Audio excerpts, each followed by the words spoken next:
Well, for more on this, we can talk now with Kevin Charbel, who's the head of the Première Urgence Internationale NGO mission in Lebanon.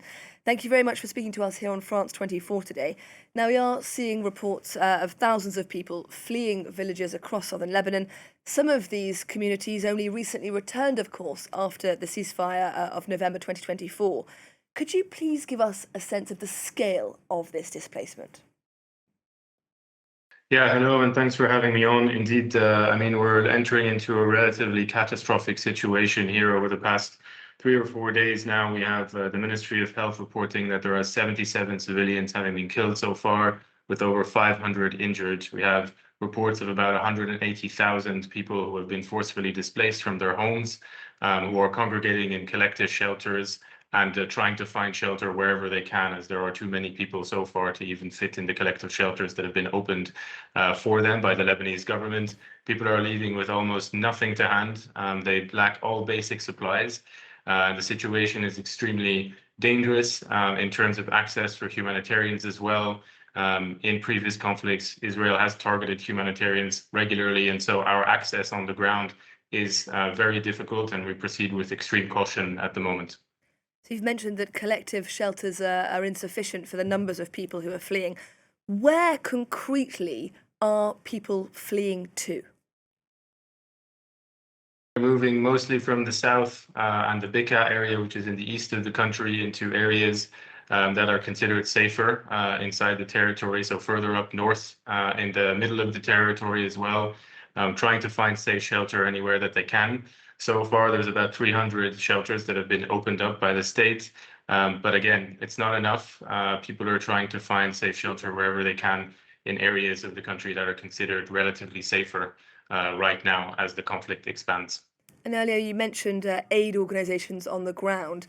How well equipped are those aid organisations to help the increasing numbers of people being forced to flee their homes? Well, I mean, we've been preparing for some time for an escalation in conflict, but you know the numbers I just mentioned to you, the scale is immense.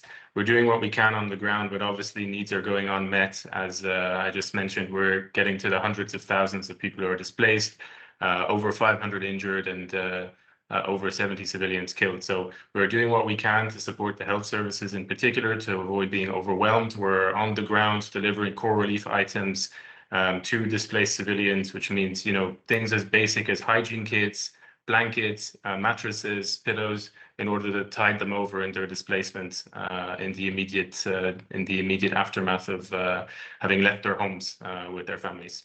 Now, Lebanon's government is very new. How much pressure does this new wave of displacement place on the Lebanese state? Lebanon's government is new, and the economic situation in Lebanon has been dire since about 2019, when multiple economic crises hit the country. The country has also been affected by several rounds of conflict as well. So the resources available to the government are minimal, despite obviously a lot of intention to respond to the needs of their population in this moment. So it's very essential that international aid organizations are here on the ground supporting those efforts and trying to step into the gaps that exist on the ground. Now, Israel says that it gives people sufficient warning ahead of carrying out attacks. Do their warnings give people enough time to find shelter? In general, when warnings are given, there is often enough time. However, a large majority of strikes are not given with warning, which means it imperils the safety of civilians on the ground and puts at risk the protection of civilian space. It also impedes humanitarian access into those areas, as well as the risk of being targeted and the risk of being affected by those bombings is relatively high at the moment. So we must proceed with extreme caution. Now, we've been receiving reports of blasts not only in the south and in the capital Beirut, but also in northern Lebanon. How concerned are you that this could signal a fresh wave of displacement in Lebanon? It already is creating a fresh wave of displacement. People are moving to areas that they consider safer, away from urban areas or areas that they consider to be more likely targeted by the Israeli forces. We have seen over the past couple of days that targeting is reaching specifically urban areas, very dense areas of population as well, making it almost impossible to guarantee that no civilians will be caught up in the attacks, unfortunately. And we have seen over the past days quite a high number of civilian casualties. So yes, it's already causing some new displacement, and I'm almost certain that by this evening, the numbers I just gave you, which was 180,000, are probably going to be much higher than that.